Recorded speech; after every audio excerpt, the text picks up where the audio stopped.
Good morning. My name is Carrie Palaio. I'm the Executive Director of the Greater Utica Chamber of Commerce and your host for the Leveling Up podcast. Thank you so much for joining me on this very chilly Wednesday in Utica as we talk all about things going on in Utica. And I am hosted with my guest here today, Phil DiGiorgio from DiGiorgio Law Firm.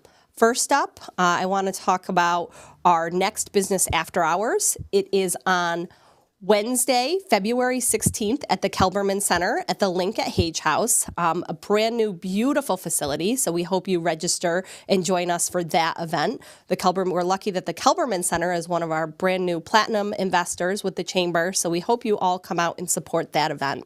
Our Small Business Council, which Phil is very active in, is hosting a Success in Sales series. And this is a two-part series that starts on February 17th, and it's also going to be on February 24th at noon. We're offering that live in person at our chamber offices and also virtually if you're more comfortable doing that. So you can register for both of those events on our website at www.greateruticachamber.org. So these things are really fantastic. It's free to our members for this sales event, and we really hope that you get a lot out of it. Frank Williams, a SCORE volunteer who has worked for many years at ConMed in sales and training, is leading that course. You're going to get so much insight and history. If you have anything to do with sales in your business, we really encourage you to join that. And that is sponsored by our friends at First Source. So thank you so much for helping us to put that wonderful event, which is free to our members, on. Like I mentioned earlier, I am here today with my guest, Phil DiGiorgio from DiGiorgio Law Firm. Welcome, Phil. Good morning, Carrie. Thank you for having me. Yeah, so Phil, you're a lawyer. How did you get into that? You know, what kind of sparked your interest in law? Well, gee, Carrie, I that goes way back to before I can really remember. I always wanted to be an attorney. Mm-hmm. How I got into the path I eventually got into after I became an attorney, that's a little more clear. Yeah, so talk about your specific area of law practice. So I'm a trust, estates, and elder law attorney, dealing with things like wills, trusts. I do tax planning, Medicaid planning, the whole spectrum of things you need to do to prepare to transmit the wealth you've accumulated during your lifetime to your loved ones, and put things in place to protect yourself, your assets, and the people you care about. Yeah, so you talked a little bit about some of the things you do. You mentioned to me, you put out this great newsletter for people who subscribe that gives you lots of wonderful advice on what you can do in your tax planning and your future planning. So tell me a little bit about what is new for tax planning in 2022. Well, every year the tax numbers or figures change, and every year also the Medicaid eligibility figures change. So as I mentioned before, I do the whole length of the spectrum, from the high end to people trying to protect and preserve assets because they're concerned with the cost of long-term care. So every year the tax figures change, and you might have heard about the ability to give money away tax-free. Yep. So everybody can give $16,000 a year away without having to file a gift tax return. Correct. But actually, they can give much more than that away without having to pay a tax. There is no tax at the New York State level, gift tax, but there's a gift tax at the federal level. But hold on to your hat, I guess, because you need to have over $12 million now in 2022, or have gifted $12 million before you hit a tax. Okay, so how do you get from that $16,000 to the $12 million? For us people who can gift maybe a little bit more than the $16,000, but not quite the $12 million, how do you set up your finances? 16 is merely a reporting requirement. Oh, okay. And so they want to keep track to see if what you give away during your life and whether or not you're approaching that $12 million. But there are other motivations too. The government wants to keep track of income tax, and when you make a gift, you're basically giving somebody a capital asset perhaps that you owned, and you had a basis in that. You need to report your basis when you make the gift. Now they inherit your basis. So when they turn around and sell, they're going to have whatever basis you had at the time you gave it to them. So when they sell, they're going to have to report a gain based on the basis they received. So there are a variety of reasons for the gift tax, and shifting income is one of them. Also, determining how much you're going to pay in gift and estate taxes is another. Yeah. So gift tax reporting, anything over $16,000 need to report. A husband and wife can give 16 each, and that's not 16 total in a given year. That's 16 per person. So if you have 4 children, husband and wife can give $32,000 to each of their 4 children before they ever even have to report. To each of their 4 children, Yes. or in total? Okay. Well, combined, right? Husband and wife, 16 Right. So each, you'd have to 32,000. split that total 32,000 with your siblings. Okay. So the estate tax and the gift tax are what's called a unified system these days. So the idea is what you give away during life is subtracted from your total estate tax exemption. So your exemption from the federal estate tax is $12,060,000 as of 2022. That means if you've got more than that when you die, or if you've given away and have more than that when you die combined, then you're going to have to pay a federal estate tax. Right. New York is about half of that right now. If you live in the Empire State, you can have up to $6,110,000. Yeah. When I first started in this field, Carrie, the federal exemption was only $600,000, and the state was $110,000. Right. So we've come a long way. We have come a long way. Are there other key tax rate takeaways that we should note for 2022? Well, you know, the ability to give away up to $100,000 a year out of your IRA without having to report any income if you're over 70 and a half is still in place. And so if you're concerned about required minimum distributions, you can still give away up to $100,000 if you pay it directly from your IRA to charity without actually incurring any income, without having to report that income. Right. So that's a good way around the required minimum distribution rules. Make a gift direct to charity.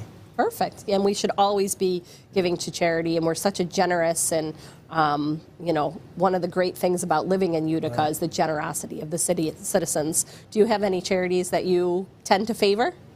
I'm on a board at the United Way, their development board. Okay. On a committee. So I guess we can put in a plug for the United Way there. Celebrating their 100th year this year. The United Way is doing phenomenal things. But as you mentioned earlier, the Kelberman Center is a great place to support, too. Mm-hmm.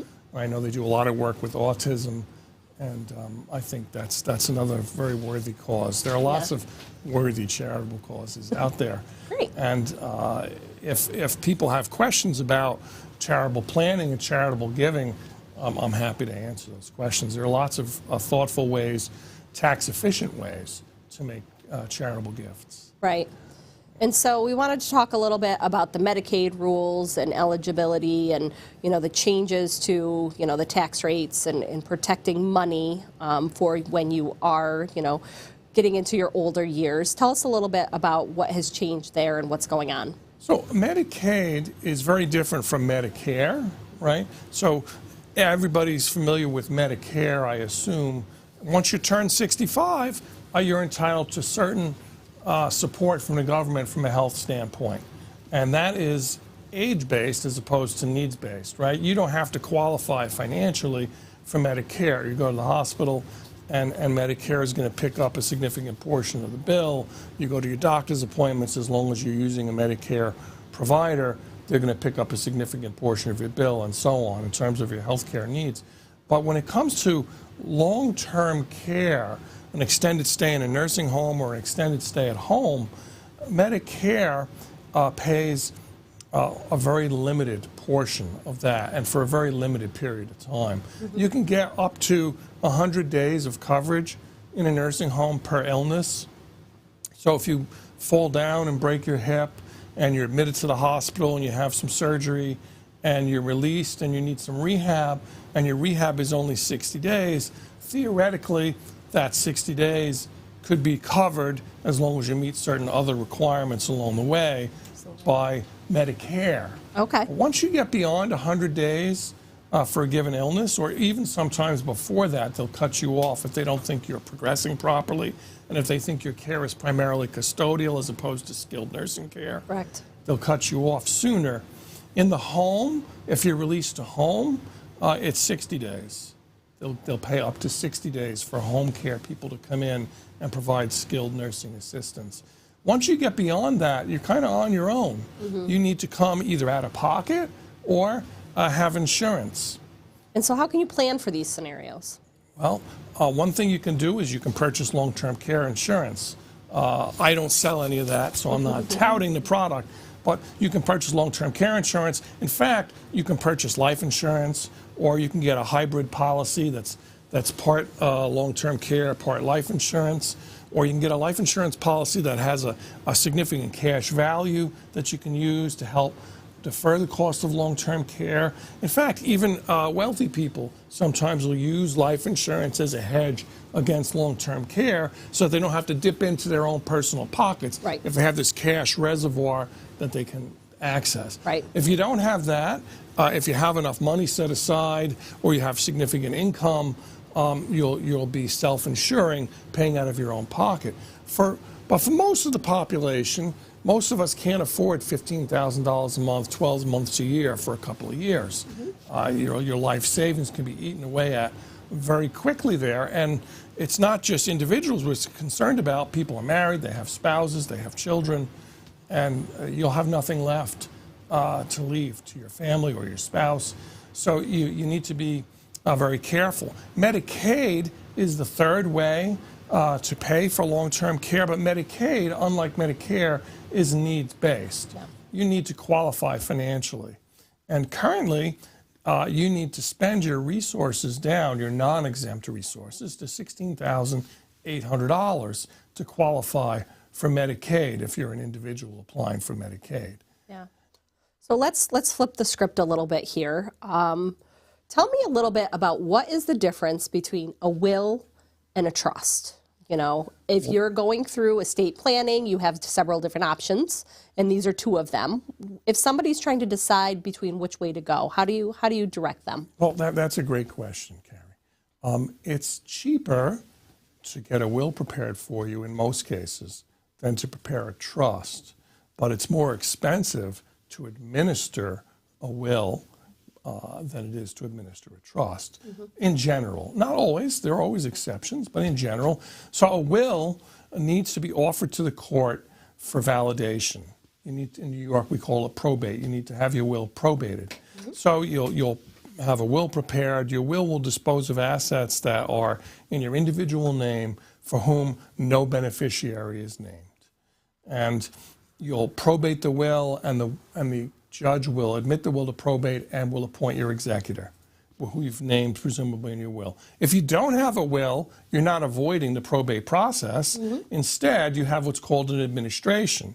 So assets that are in your individual name that you have no named beneficiary for, you still need to go to court, and somebody will have to ask to be appointed administrator. It's usually your spouse or a child, or if you don't have a spouse or a child, another family member that's entitled to inherit under the laws of intestacy in the state of New York. But the court is still going to be involved. You don't avoid the court by not doing will. To the contrary, you open yourselves up to have the state tell you where your money's going rather than doing that yourself. Yeah. So what you put in a trust will avoid the probate process. And so sometimes people will put together either an irrevocable trust if they're doing tax planning or Medicaid planning to protect assets from taxation or the cost of long-term care, or they might do a revocable trust simply to avoid the probate process. Right. The revocable trust is a more private process than filing a will, which is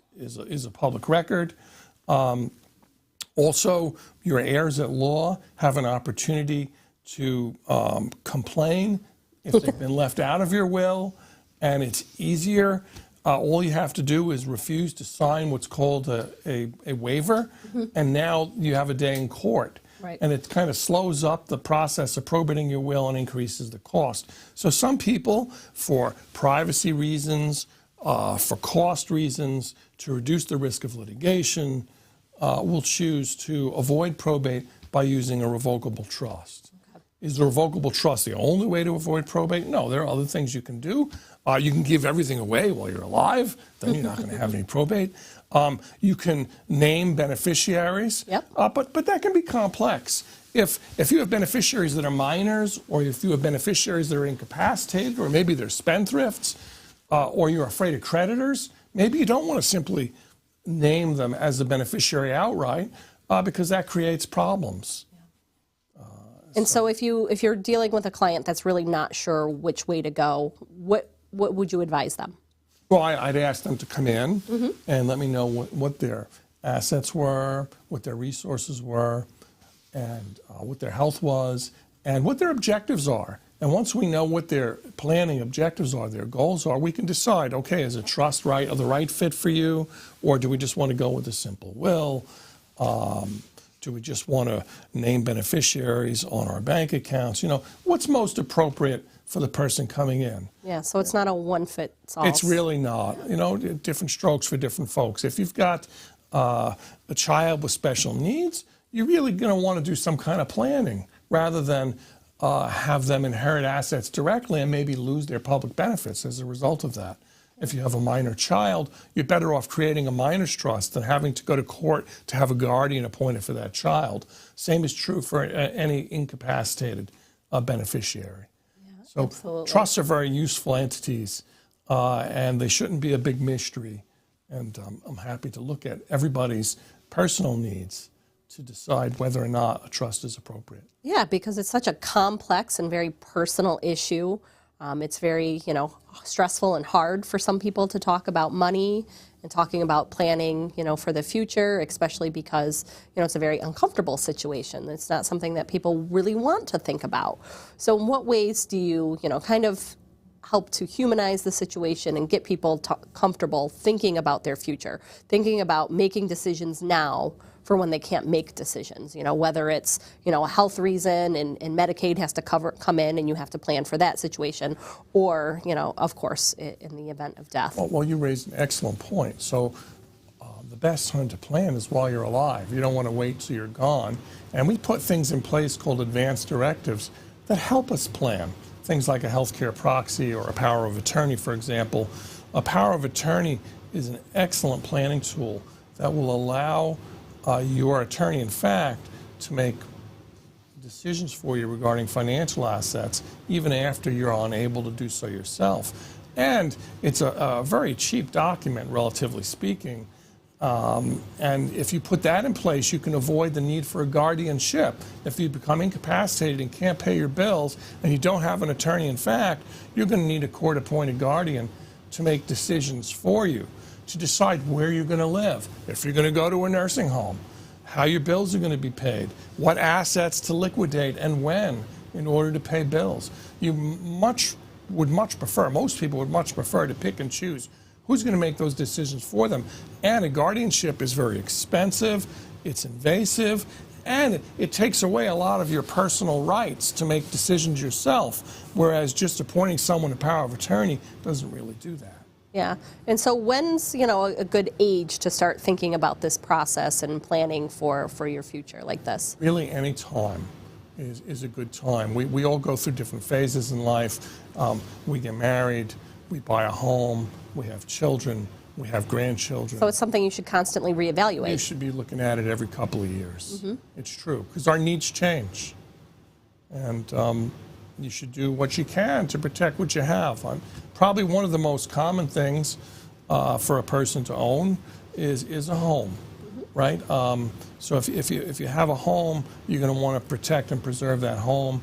And that's an asset that typically is going to be subject to probate, right? A bank account, sometimes you have a joint account, sometimes you have a named beneficiary. Usually the home is going to be in the name of husband and wife or in the individual name, and eventually when the second spouse dies, if there's a marriage, it's going to be subject to probate. There are lots of things you can do with the house to avoid probate, but even if it is subject to probate, you're going to want to make sure you name the people you want to receive the house. Yeah, absolutely. And the house is typically considered an exempt resource for Medicaid purposes while you're living there. But once you're dead and gone, the house is fair game for the state to recover against if it's paid money out for you. I like to tell a story about the first Medicaid case I ever worked when I went into private practice. I was working with a young lady whose grandmother had been sick, and she cared for her grandmother in the grandmother's home. In fact, she lived in the home with the grandmother. And because she was a grandchild and not a child, she didn't qualify for certain exemptions to transfer the house to her while she was caring for the grandmother for a period of several years. When the grandmother's money ran out, the grandmother went on Medicaid. And unfortunately, because they did no planning whatsoever, when grandma died, the county came around and said, well, you know, we have a claim against her estate, and you need to sell the house. Yeah, you're going to need to sell the house or give us they didn't really want the house. The county doesn't want the house. And so the best we were able to do for her, because she didn't do any planning, is we were able to help her pay grandma's funeral expenses, pay the expenses of the estate, get the attorney fees paid, get the court fees paid, and then we were able to work with her to get an appraisal with a relatively modest value on the home. And the county allowed her to... I feel like you almost need a checklist of all these things you need to do that you just don't think of in your day-to-day life. For her to stay in the house, there was a lot going on. But you're right, a checklist is a great idea. Yeah. So you're located right in downtown Utica, in the heart of downtown. You've been there for how many years? 7 years at that location. 7 years at that location. Do you love working downtown? Yes, it's a great location. We're right across from the Stanley Theater, Club. Next to Fort Schuyler Club, close to City Hall, right around the block, and not far at all from the courts. So it's a great location. I mean, not really walkable right now, but in the summer there's so many restaurants downtown, and you enjoy being there and, you know, kind of being in the heart of the city and looking forward to. What's your favorite downtown dining destination? Oh, gee, there are so many. I am a member of the Fort Schuyler Club, so I'll give them a little pitch. I go there quite a bit. But we also go to Swifties across the way. There's the Pizza Classic right up the block. Yep. There's